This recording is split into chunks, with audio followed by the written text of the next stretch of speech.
অনেক দিন পর আমি আর আমার বোন মামাতো ভাই বোনদের সাথে নদী দেখতে যাচ্ছি। আমি গতকালকে নানির বাড়ি আসছি।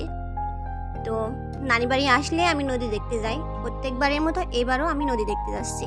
চারিপাশে শুধু ইট আর ইট, দুই পাশে দুইটা ইটের ভাটা। আগের তুলনায় নদীর সৌন্দর্য অনেকটাই কমে গেছে। আগে এই জমিতে বিভিন্ন রকমের শাকসবজি আবাদ হতো, কিন্তু এখন ইট, সবসময় ইটই দেখা যায়।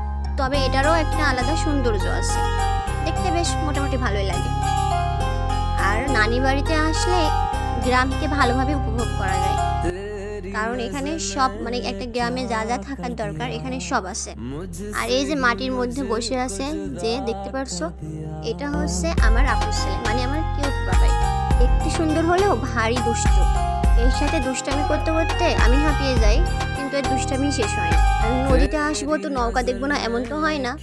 তো এই যে নৌকা, আর এই যে বিশাল সেই আগের নদী, তবে এখন আগের তুলনায় চিকন হয়ে গেছে, তবুও অনেক লম্বা আছে। এই নদীতে যখন চর পড়ে তখন নদীর সৌন্দর্য বেড়ে যায়। তখন নদীতে অনেকেই বেড়াতে আসে, অনেকেই দেখতে আসে, তখন অনেক ভালো লাগে। তবে একটা দুঃখজনক বিষয় হচ্ছে, কিছুদিন আগেও নদী ভাঙতে শুরু হয়েছিল। নদী ভেঙে জমি নদীর মধ্যে চলে গেছে, অনেক জমি নষ্ট হয়েছে। এই জন্য তাই নদী যেন ভেঙে না যায়, এজন্য নদীর কিনারায় এই যে বড় বড় বস্তার মধ্যে কী সব দিয়ে বাঁধ দিয়ে রাখছে। বাঁধ না কি বলে আমি অত জানি না, তবে এভাবে দিয়ে রাখছে। তো আমরা তিন বোন, আমি, আমার বোন আর আমার মামাতো বোন মিলে নদীর কিনারায় যাচ্ছিলাম। তবে আমার যাইতে ভয় লাগছিল, কারণ আমি পানি দেখলে ভীষণ ভয় পাই। আমার সাঁতার জানা নাই, এমনকি আমি ডুবো দিতে পারি না। তবুও অনেক সাহস করে যাচ্ছিলাম। তো অবশেষে পৌঁছালাম, তবে কিনারায় না, একটু কিনারার কাছাকাছি বলা যেতে পারে। দেখছিলাম এই নৌকার উপর কিভাবে উঠে।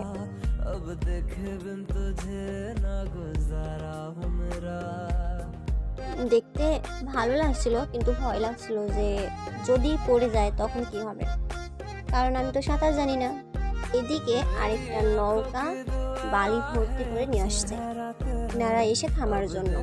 আর এই যে পিস্তিটা, আমার আপুর ছেলে আর আমার কিউট বাবাই, ও তো কিনারায় চলে যাচ্ছে, নদীর ধারে চলে যাচ্ছে। ও যেন পড়ে না যায়, ওকে আমি সরানোর চেষ্টা করছি। আর ও তো যা জিদ, ও নিচে বসে পড়ছে যেন ওকে আমি না সরাই। এদিকে আমার বোন বন্দুক হাতে করে বসে আছে, আর ওইদিকে আমার মামাতো ভাই যে নৌকার উপরে উঠে বসে আছে। আমি ওকে ডাকছি যে ও কীভাবে উঠলো ওটা দেখার জন্য, কিন্তু আসছিলই না। তো অবশেষে আসছে। এখন ও এই কাঠের উপর দিয়ে হেঁটে আসছে। ওটা দেখে তো আমার ভয় হয়ে গেছে যে ও যদি পড়ে যায়। কিন্তু ও তো দৌড় দিয়ে যাচ্ছে আর আসছে, ওর তো কোনো ভয় নেই। আসলে মানুষের অভ্যাস থাকা লাগে, কারণ মানুষ অভ্যাসের দাস। তো আমার অভ্যাস নেই, তাই আমার ভয় লাগছে। তো দেখতে অনেক ভালো লাগছিল, কিন্তু একটা ভয়ঙ্কর বিষয় ছিল আমার জন্য। আর এইদিকে আমার আপুর ছেলে ইট ছুঁড়ছে নদীর মধ্যে।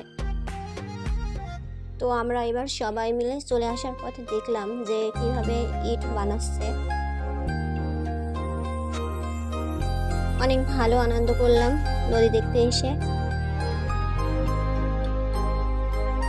আমরা এখন চলে যাচ্ছি। তোমরা সবাই ভালো থেকো, আল্লাহ হাফেজ।